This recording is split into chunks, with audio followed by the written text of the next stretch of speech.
1. You will hear a woman phoning to inquire about exhibition information. First, you have some time to look at questions 1 to 4.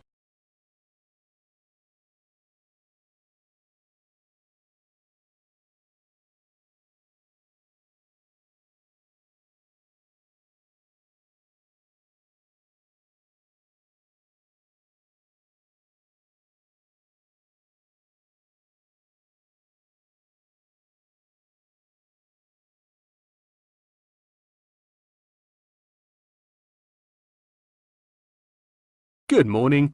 You're through to the events coordinator at the Birmingham City Council. How may I help you? Hello there. My husband and I are interested in purchasing tickets to the automobile exhibition, but I couldn't find many details about it on your website, and I was wondering whether you could provide me with some more information. Does it open in June? Yes, of course, madam.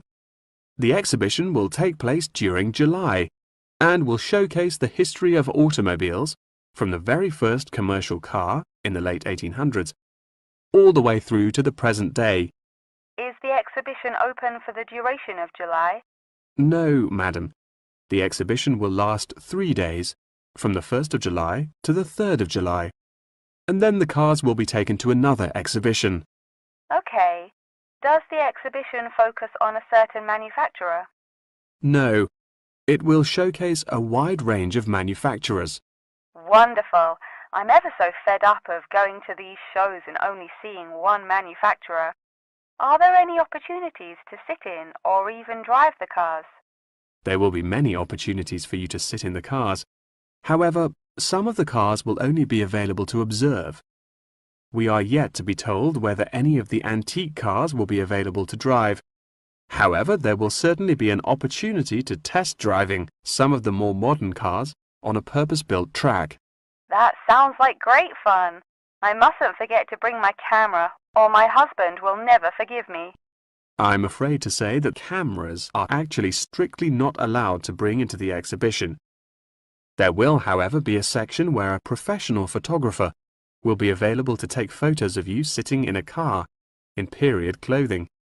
Well, that sounds like it could be fun, but I assume the photos won't be free. On the contrary, one free photograph is included within every ticket, but each photo after this will cost £5. Before you hear the rest of the conversation, you have some time to look at questions 5 to 10.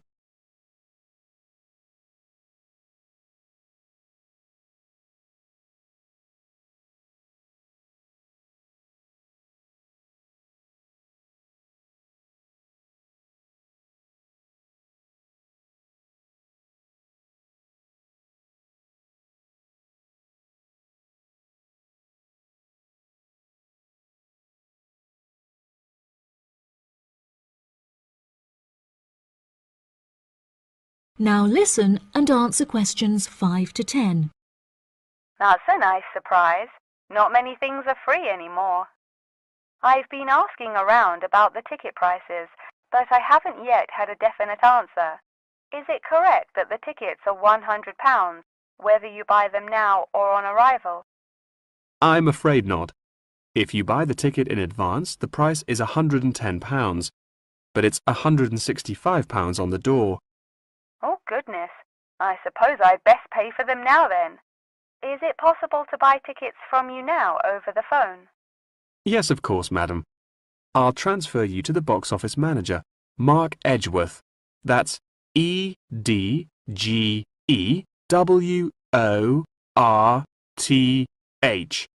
And he will probably need to take your credit card details and some personal details.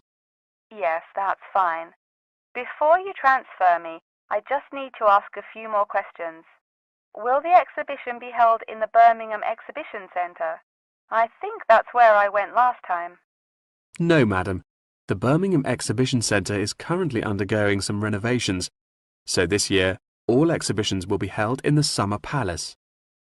Summer Palace? I'm not entirely sure where that is.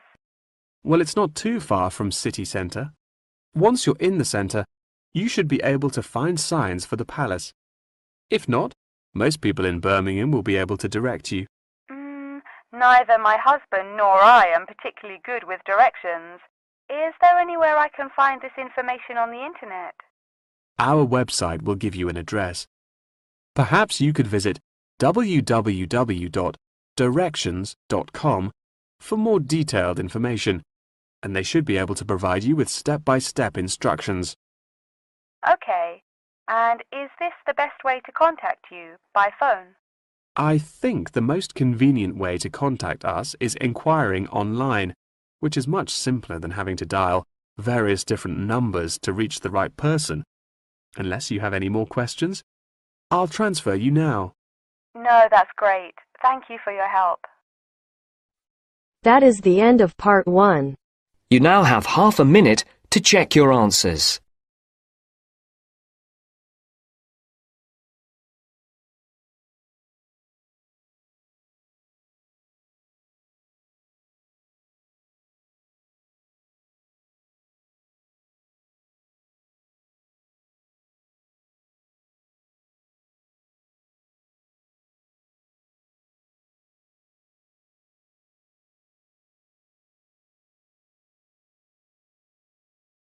Now turns to part 2. Part 2. You will hear part of a talk given by a member of staff at a hospital.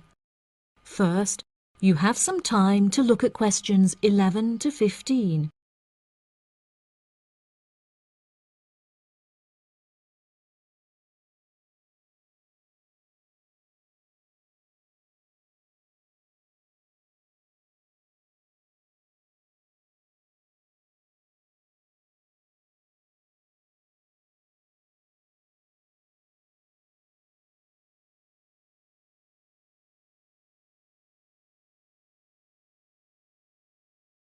Now listen carefully and answer questions 11 to 15.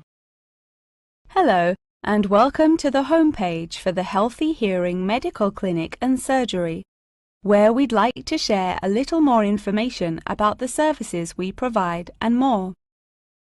Our hospital is one of the leading specialised hospitals in the United Kingdom, attracting the very best healthcare professionals from around the globe. Not only are we a leading medical practice, but we are also the only hospital in the United Kingdom dedicated entirely to the treatment of and research into the curing of hearing loss. Our facilities and staff here are renowned across Europe, attracting thousands of patients a year. Our consultations can number anything up to 11,000 patients a year. However, we aim to treat around 5,000 patients a year so as to maintain and ensure the quality of our services. Our patients are guaranteed the highest standard of care, as well as the use of our first-class facilities.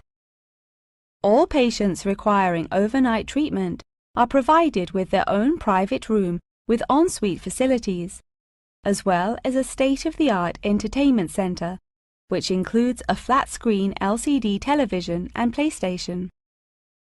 Appointments with our healthcare professionals can be made at any time during the week, with female doctors available between 8 a.m. and 11 a.m.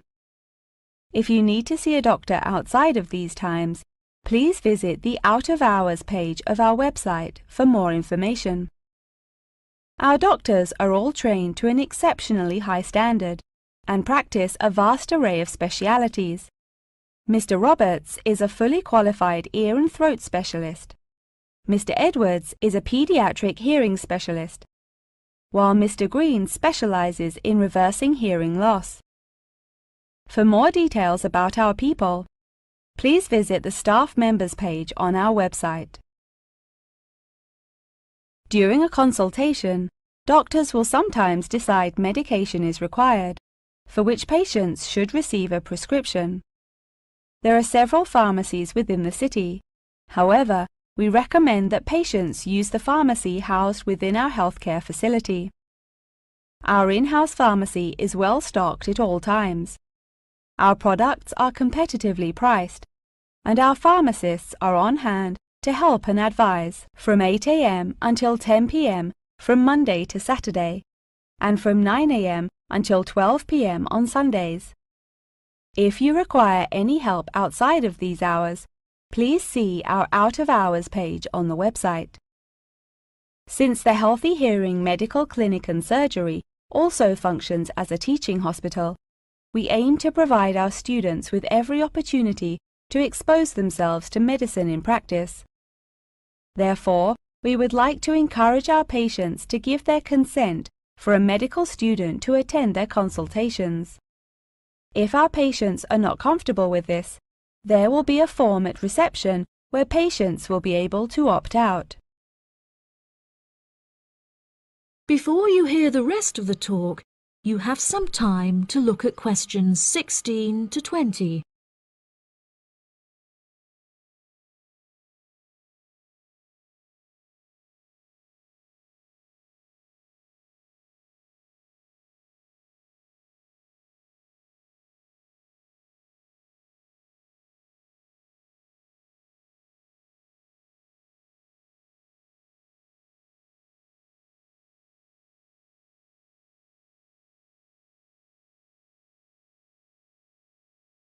Now listen and answer questions 16 to 20. Now, please look at the map I've given you of the Healthy Hearing Medical Clinic and Surgery. For those not familiar with our practice, reception can be found through the main door at the end of the corridor. If your consultation is booked with Mr. Green, you need to go through the main door and turn right by the nurse's desk, and his office is at the end of the corridor on your left-hand side. If you need to alter any of your personal details, please visit our secretary at the Office for Medical Records, which you will find next to the therapy room. If you're awaiting surgery, please first check in with reception before taking the first door on the right after you enter the clinic. Finally, in the event that you feel disappointed with any of the services we have provided, or have any further questions, please locate our manager's office, which can be found near the Office for Medical Records and between two closets. If you have any more questions about the Healthy Hearing Medical Clinic and Surgery, please do not hesitate to contact us on 01 256 111 111. That is the end of part 2.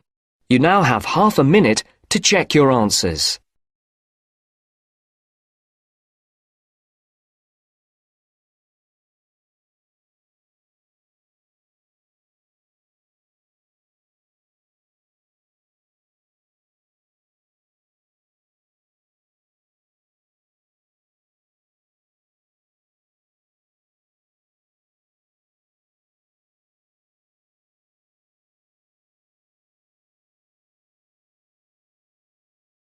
Now turns to part 3.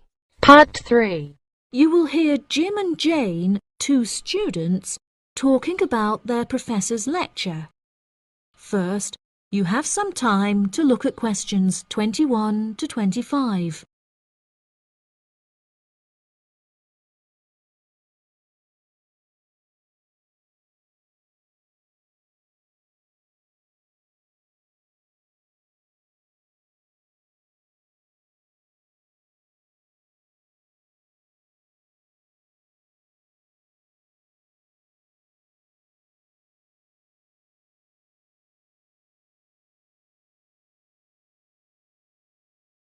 Now listen carefully and answer questions 21 to 25. Jane, what did you think of Professor Morgan's lecture? I don't know about you, but I find it incredibly difficult to believe that light influences the environment as much as he says. I've never seen any journal articles, websites or anything that verifies his arguments. It's stupid. On the contrary, I've seen a great deal of research supporting his argument from a wide range of renowned scientists. Have you looked at the recommended textbook listed on the course outline given to us at the beginning of the semester? All the information is in there. Perhaps you've just been looking in the wrong places. I never look at the course outlines. I have so many loose sheets of paper I tend to lose anything I'm given by the end of the day. What's the textbook they recommend? And where can I get it from? I should probably go buy it soon. I'm already behind in the course. Yeah, you definitely should buy it. And our grades are more important this year. It's called The Influence of Light on the Environment. You should be able to find it in the bookshop on campus. If not, they'll order it within 2 weeks. In the meantime, you should read up on Ken Simpson's work. He argues that in order to protect natural habitats, governments should endeavour to turn off lights in cities at night. Well, that's controversial. I doubt any government would be willing to do that any time soon. I imagine roads would become quite dangerous without street lighting. For this issue, Dave Kepler suggests they could just replace the existing lights with more environmentally friendly bulbs. They could even install solar-powered lights. That way, roads will be more eco-friendly while maintaining safety. Although I guess they wouldn't be particularly effective in colder countries, especially during the winter. That's quite a good idea, actually. The price of solar power is supposed to be on par with electricity within the next few decades, and it was on the news this morning. I've also heard that, according to Sharon Gray, in countries with more sunlight, insect-eating animals tend to be smaller in size. Since there are fewer insects, and the remaining insects produced a smaller number of eggs. Yeah, I think I read somewhere that sunlight also has a negative effect on the quality of water, but I'm not sure I believe it. In many hot countries, particularly developing countries, there is a lot of water pollution caused by factories rather than sunlight. Nevertheless, Maria Jackson says that in direct sunlight, the surface of the water becomes more translucent. Therefore, it affects the amount of sunlight that aquatic insects can absorb. Not much research has been undertaken to prove Jackson's theory, but it seems to have been widely accepted anyway. I've never heard of that.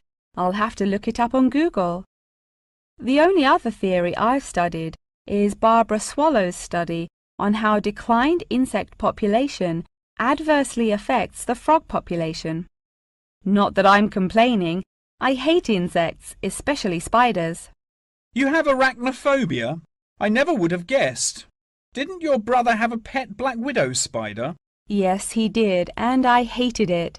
It escaped from its cage once, and we never found it. I had nightmares for months. Before you hear the rest of the conversation, you have some time to look at questions 26 to 30.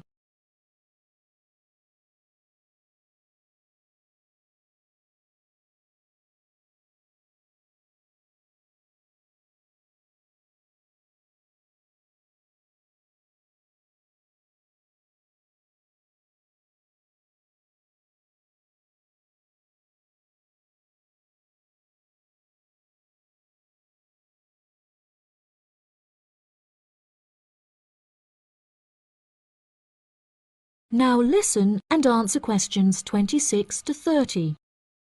Okay, now I'm getting goosebumps. Let's change the subject. What's your stance on natural and artificial light?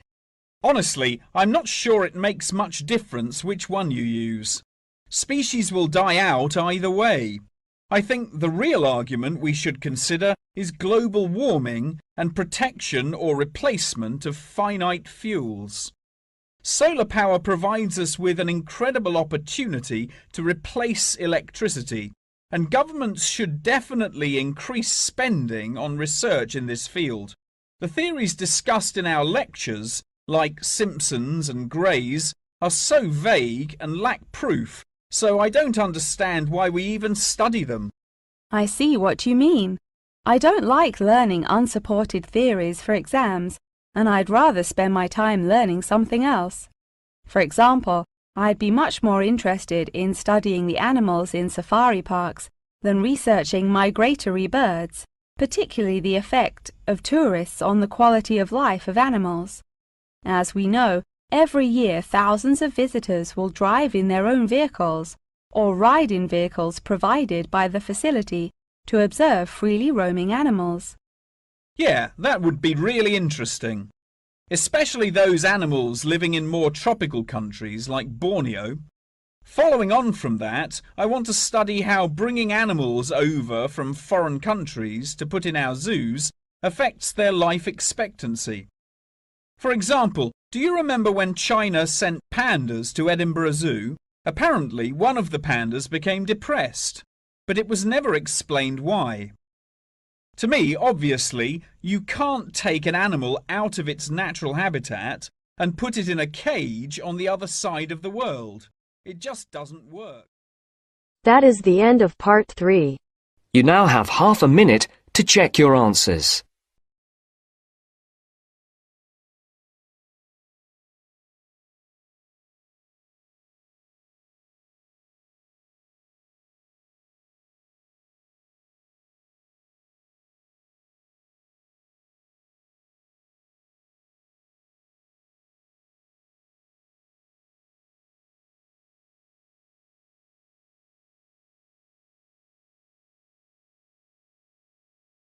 Now turns to part 4.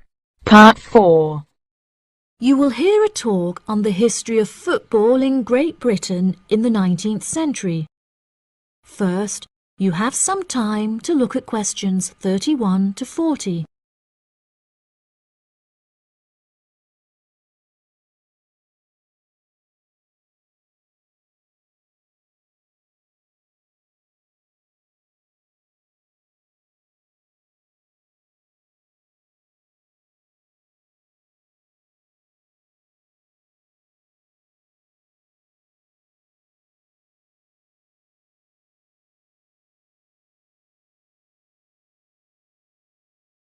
Now listen carefully and answer questions 31 to 40. Great Britain is often hailed as the home of football, with talented players travelling from far and wide to play for teams in the English Premier League, one of the most popular football leagues on the planet. Today we are going to take a look back to the 19th century Great Britain, in an attempt to trace the evolution of the beautiful game, as it is now known. Prior to the 19th century, the game featured a wide variety of local and regional adaptations, which were later smartened up and made more uniform to create our modern-day sports of association football, rugby football, and Ireland's Gaelic football. Even up to the mid-19th century, Shrovetide football, or mob football, was still widely practiced. According to the rules of mob football, there were no rules. A player could legally use any means whatsoever to obtain the ball, such as kicking, punching, biting, and gouging, with the only exceptions being murder and manslaughter. These games may be regarded as the ancestors of modern codes of football, and by comparison with later models of football, they were chaotic and had few cooperation. Towards the latter end of the 19th century, and moving into the early part of the 20th century, however, there appeared a newfound emphasis on moral values in football. Perhaps a more modern example of this can be seen in John Terry's suspension as England captain, following reports of his infidelity to his wife. Furthermore, as mob football died away, there grew a greater concern for players' health and general well-being, with many clubs affording their top players access to frequent medical checkups and treatment. Despite the presence of Great Britain's unique state-funded National Health Service, football clubs are still seen today providing team members with state-of-the-art healthcare facilities, with the top clubs even housing their own specialist doctors and physicians. Today, football is a key feature of school children's day-to-day education, particularly for boys. With the help of football associations, all schools in the UK are boasting their own football teams. This mainly comes as a result of pressure put on schools and the government by concerned parents, who felt that football education taught their children valuable lessons and indeed vital life skills, such as teamwork and a drive to succeed. Nowadays, many of the UK's top football clubs provide training facilities and outreach programs in an attempt to educate the nation's aspiring youths. As I previously mentioned, it was only during the 19th century that football in its uniform concept truly began to emerge, with footballers previously playing according to their own versions of the rules. However, it was not until the early 20th century that different players actually began to play according to these standardized rules. Prior to the 19th century, football was played by all the major English public schools, including the likes of Eton College, Winchester College, and Harrow. In 1848, there was a meeting at Cambridge University in an attempt to lay down the laws of football. Present at the meeting were representatives of each of these major public schools, whom each brought a copy of the rules enforced by their own individual school's rules of football. The result of the meeting was what is now known as the Cambridge Rules, thereby uniting the rules from across the country into one simple document. However, the Cambridge Rules were not liked by all, and a new set of rules, Thring's Rules, compounded in the book The Simplest Game, became commonplace among dissenters. Across the country, improvements in infrastructure and public transport had a knock-on effect of dramatically increasing attendance to football games. Football quickly became a social event where spectators would meet friends, drink tea, and chat about the good old days. As football became more and more popular, it was decided that more money should be invested in maintaining the quality of pitches, amongst other things, and there was even talk of installing seating for spectators. However, the question of who was to foot the bill quickly became a divisive issue, with many believing that the government should fund football's development as a national sport. But in the end, the onus fell upon Britain's local and regional football clubs for the funding and development of the Football Association. They became responsible for the upkeep of football grounds, began to pay their best players a small salary, and organised competitions against other local and regional teams. And there began England's Football Association, or the FA, as we know it in its current form, the governing body of football in England. As the FA continued to grow and accumulate greater wealth, it was able to attract more and more talented young men from across the country, before finally accepting professional talent in the early 20th century. Today, football is played at a professional level all over the world. Millions of people regularly go to football stadiums to follow their favourite teams, while billions more watch the game on television or on the internet. That is the end of part 4. You now have half a minute to check your answers.